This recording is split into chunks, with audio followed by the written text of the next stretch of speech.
పెద్దపల్లి జిల్లా మంతిని పట్టణంలోని బోయిన్పేటలో వెలిసిన శ్రీ బలవీర్ హనుమాన్ దేవాలయంలో ప్రతిరోజు కొన్ని వానరాలు 3 పూటల దర్శనం చేసుకుంటున్నాయి.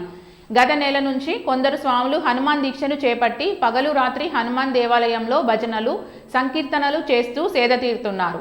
ప్రతిరోజు దీక్షాపరులు ఉదయం, పగలు, సాయంకాలంలో స్నానం చేసి స్వామివారిని దర్శించుకున్న అనంతరం కొన్ని వానరాలు కూడా దేవాలయంలోకి చేరుకొని స్వామివారి చుట్టూ ప్రదక్షిణలు, భజనలు, నమస్కారాలు చేస్తున్నాయని తెలిపారు. వానరాలు ఎవరికి ఎటువంటి హాని కలిగించడం లేదని అన్నారు. ఈ విధంగా వానరాలు స్వామిని దర్శించుకుండడంతో దీక్షాపరులు, స్థానికులు భక్తిభావంతో ఆనందాన్ని వ్యక్తం చేస్తున్నారు. భగవంతుడు లేడు అనే వారికి ఈ విధంగా వానరాలు స్వామివారి వద్దకు వచ్చి ప్రదక్షిణలు, భజనలు చేయడం భగవంతుడు ఉన్నాడని అనడానికి నిదర్శనమని దీక్షాపరులు తెలిపారు.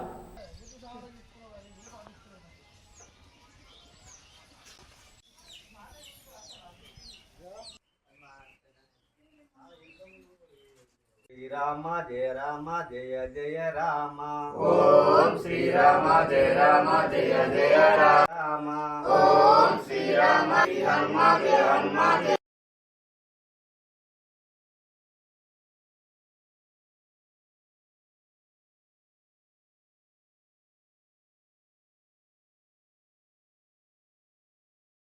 బోయిన్పేట అనే గ్రామంలో బల్లేరు హనుమాన్ దేవాలయం దగ్గర 3 కోతులు రోజు వచ్చి ప్రత్యక్షంగా స్వామివారిని దర్శనం చేసుకోవడం మేము మా కళ్ళతోటి చూసాం స్వయంగా. ఏంటిదంటే మాకు ఏంటిది నిజంగానే వచ్చి ఇట్లా దర్శించుకుంటానయా అని మేమే ఫస్ట్ నమ్మలేకపోయినాం. గత నెల 11 తారీఖు రోజు మేము ఈ దీక్ష పట్టాం, హనుమంతుని దీక్ష. ఇప్పటికి 11 తారీఖు వస్తే నెల రోజులు వస్తుంది. మేము వేసిన తర్వాత ఒక 2-3 రోజుల నుంచి అవి కూడా వచ్చి మాతోటే దర్శనం చేసుకుంటున్నాయి, ప్రదక్షిణాలు చేసుకుంటున్నాయి. ఏమన్నా నైవేద్యం పెట్టేమంటే స్వామివారి దగ్గర నుంచి నైవేద్యం తీసుకొని తింటున్నాయి, దండం పెట్టుకుంటున్నాయి, ప్రతి ఒక్కటి చేస్తున్నాయి. సేమ్ మేము ఎట్లా చేస్తామో అట్లా చేస్తాం. మేము దీక్ష పట్టి చేస్తే అవి దీక్ష పట్టకుండా చేస్తున్నాయి. రోజు పొద్దున, మధ్యాహ్నం, సాయంత్రం 3 సార్లు మేము పొద్దున పాలు తాగినట్టు, మధ్యాహ్నం దీక్ష చేసినట్టు, అల్పారం చేసినట్టు అవి 3 సార్లు మేము 3 స్నానాలు చేసి 3 సార్లు దేవుని దర్శించుకుంటాం. అవి కూడా 3 స్నానాలు చేసినట్టు వచ్చి దేవుని దగ్గర ఇక్కడ బల్లేరు హనుమంతుని దగ్గర వచ్చి దర్శనం చేసుకుంటున్నాయి. అంతకుముందు మా బోయిన్పేట గ్రామంలో బలవీర్ హనుమాన్ లేడు, ఆ బలవీర్ హనుమంతుడు లేడు, ఎక్కడున్నాడు, అటు విగ్రహమే ఉన్నదని చెప్పేటోళ్ళు. కానీ మాకు కూడా మేమైతే ఎప్పుడు మేము అట్లా అనుకోలేము. మేము ఎప్పుడు నమ్మకం, స్వామి పైన నమ్మకం కొద్దిగా ఉన్నాం. ఈ 3 కోతులు వచ్చి దర్శనం చేసుకున్నతో ఇంకా మాకు చాలా ఎక్స్పీరియన్స్ అనేది, చాలా అనుభూతి అనేది పెరిగింది.